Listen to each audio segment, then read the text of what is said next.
Olá, meu nome é Kelly Scaff, eu sou mestranda da PUC e eu quero convidar você a refletir e conversar um pouquinho sobre a ética no uso de animais no ensino. Esse é um assunto que vem de muito tempo, desde a era clássica.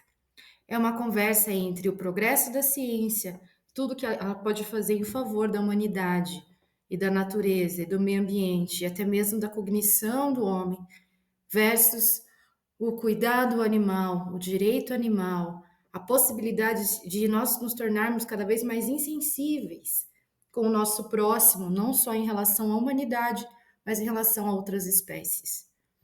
Essa discussão, ela vem desde a era clássica, e a gente pode começar exemplificando pelo pai da medicina, Hipócrates, que ele não praticava vivissecção, ele não abria animais para ficar observando o seu sistema, a sua fisiologia enquanto eles estão vivos. Porém, ele costumava fazer dissecação de porcos e macacos. Ele fazia analogia com a anatomia humana e era muito importante fazer esse tipo de estudo.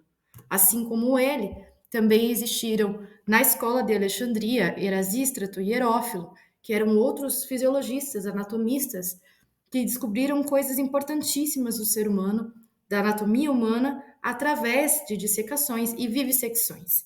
Então, nós temos um Hipócrates que não fazia vivissecções em respeito às dores, às possibilidades de sentimentos dos animais, mas tínhamos também outros estudantes, pesquisadores, que usavam, sim, animais para serem observados. E a vivissecção, com objetivo educacional, ou seja, além de eu abrir o animal vivo, eu ainda faço testes, experimento coisas nesse animal, foi feita a primeira vez por Cláudio Galiano, Cláudio Galiano para alguns, ainda no final da Era Clássica. Já no Renascimento, no Iluminismo, nós temos ainda um boom de experimentos. Por quê? Aí nós temos a época das escolas, das universidades, dos ateliês. Então, a curiosidade do ser humano cada vez mais pelo funcionamento natural. E cada vez mais também um apetite para tentar desvincular qualquer estudo natural das suas raízes religiosas ou filosóficas que pudessem impedir esse tipo de estudo. Houve muito debate, houve muito pensamento contrário, porém nunca realmente uma posição legal em relação a isso até o final do Iluminismo. Então nós temos Leonardo da Vinci, por exemplo, que fazia a vivissecção de porcos, vacas e cavalos para anatomia comparada, mas ele reconhecia o sofrimento animal e ele não defendia essa prática. Chegou a escrever: "E tu, médico, que queres ver as causas das enfermidades e como os animais vivem e morrem, por que deixas de lado as coisas naturais e te ocupas de coisas artificiais? Não vês que a anatomia te oferece o corpo morto de um animal sem alma? Ou seja, vai para vivissecção, se você já pode usar um animal morto, mas ele era um pouco fácil o que eu digo, mas não faço o que eu faço. René Descartes, já por outro lado, além de matemático, físico, ele conseguiu estudar a ótica, por exemplo, com a ideia do que ele viu em cães, gatos e macacos abertos. Ele fazia vivissecção. E ele trouxe a ideia do mecanicismo. Animais não têm alma ou sentimento. Então, muita gente começou a seguir essa ideia cartesiana. Os diferentes usos, tanto da prática da dissecação quanto da vivissecção, eram principalmente então para anatomia, fisiologia e farmacologia. E o curioso é que se passaram 24 séculos, ou 2.400 anos mais ou menos, de estudos, e como eu já disse, não houve uma negativa formal até então, a objeção não era formal, era simplesmente um ponto de vista. A partir do século XIX, então, começam a surgir alguns movimentos antivivisseccionistas mais preocupados em tratar da dignidade dos animais.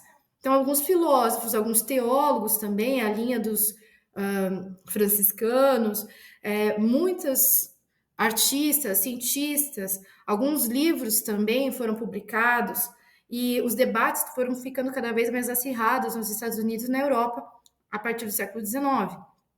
Nós temos como um exponente a Anna Kingsford, que foi a primeira médica, uma das primeiras médicas, uma das primeiras mulheres a se formar em medicina, mas ela também foi a precursora de uma militância antiviveccionista na Inglaterra, E ela também postulava a favor do vegetarianismo, contra o machismo, chegava a falar de reler, reinterpretar as escrituras sagradas para que não houvesse tanto maltrato com o próximo. Henry Salt também é um outro destaque. Os animais têm direitos inalienáveis e a vivissecção é um exemplo de exploração injusta dos seres vivos. Uma das primeiras escritas a respeito de direitos animais. E nós temos também o Albert Leffinwell, que vai falar de a vivissecção, ela é antiética. Pela primeira vez é colocada a postura da ética versus a prática. E ele chama de desnecessária. E, por fim, também quero colocar destaque sobre a obra dessas duas estudantes suecas, que publicaram um diário lá no começo do século XX, denunciando pela primeira vez as práticas de vivissecção dos laboratórios de Londres. Elas fizeram um trabalho que foi fundamental para vários trabalhos acadêmicos, vários levantes aí dentro das universidades a respeito disso. Já havia sido promulgado algumas leis de respeito ao animal, mas quando elas expuseram, muita coisa muito feia veio à tona. Em 1975, então, a gente ouve falar da Animal Liberation, que é a proposta do Peter Singer. Peter Singer é um exponente da defesa dos animais, dos direitos dos animais. Ele luta realmente em favor dos animais. Ele é esse ícone até os dias de hoje, em especial aqui no movimento antivivisseccionista. E o Darwin, a gente passou pelo século XIX e não falou do Darwin. Ele não era um praticante da vivissecção e, via de regra, ele sabia que existia sem ciência, que existia, sim, dor, sofrimento por parte dos animais. Porém, ele também reconhecia o valor científico da prática. Ele sabia que havia um efeito de progresso para a ciência através da vivissecção também. Ele chegou a escrever numa carta: "Você perguntou sobre a minha opinião sobre a vivissecção, e eu acho que ela é justificável para investigações reais, sob certas restrições e não para a mera demonstração de fatos bem conhecidos. Mas deve ser praticada por aqueles que têm uma forte simpatia pelos animais vivos e não por aqueles que têm o hábito de cortá-los como se fossem vegetais. Ou seja, quem for fazer, que o faça com respeito." Russell e Birch, em 1959, lançaram, através de um livro, o conceito dos 3 R's: Replacement, Reduction e Refinement. Seriam as 3 possibilidades de substituir ou reduzir ou até mesmo tornar um pouco melhor a experiência da fisiologia, da anatomia em relação ao uso de animais. A partir de um certo tempo, quando começaram então as reações antivivisseccionistas, surgiram algumas legislações que começaram a defender um pouco mais o direito e o respeito aos animais. Então, vários países ali, Inglaterra, Suíça. Eu destaquei aqui a Lei do Bem-Estar Animal da Suíça, de 71, a Diretiva 63 da União Europeia e a Lei de Prevenção de Crueldade contra Animais da Índia, porque os 3 tiveram por base o 3R do Russell e Birch. No Brasil, a gente também não tem leis específicas anti-vivissecção, mas leis de crimes ambientais já trazem um aspecto de proteção animal, e a Lei de Controle de Experimentação Animal faz mais ainda, faz um trabalho mais aguçado de normatização, de regulamentação do uso de animais no ensino. A partir disso, nós temos o Conselho Nacional de Controle de Experimentação Animal, o CONSEG, que faz a interpretação da Lei Arouca, muitas vezes, para que possam ser trabalhadas essas questões dentro das universidades e dos laboratórios. Os métodos alternativos que já surgiram seriam os modelos computacionais tridimensionais, as culturas de células, órgãos em chip, simulações virtuais, vídeos, fotografias, observações em campo e visitas a zoológicos e museus. Nós temos várias outras opções que estão sendo debatidas e talvez você tenha uma ideia para isso, por favor, nós precisamos disso. A objeção de consciência. Esse termo significa que, pela Constituição Federal, onde ela está alcunhada, Esse termo fala que nada que vá contra a sua moral, a sua filosofia, a sua religião, o seu credo deve ser obrigatório.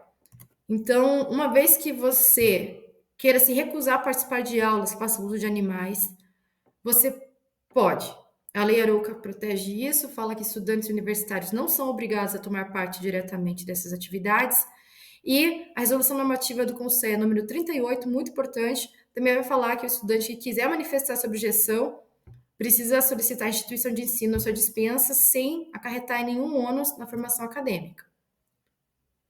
Por fim, a solicitação tem que ser feita do aluno para a direção da universidade, que vai enviar esse pedido para a comissão de ética no uso de animais, que vai fazer sua deliberação e trazer uma proposta de substituição de atividade, informando a direção da universidade e o próprio aluno, para que também se tenha uma base caso venha acontecer novamente de algum outro aluno pedir essa dispensa. Enfim, fechando a nossa conversa, eu gostaria de saber qual é a sua posição. Você acha realmente que vale tudo pela ciência? Ou você acredita que nós já temos material suficiente para revisar a parte anatômica, fisiológica? Já temos como fazer de uma maneira alternativa? Obrigada por vir até aqui comigo e até a próxima.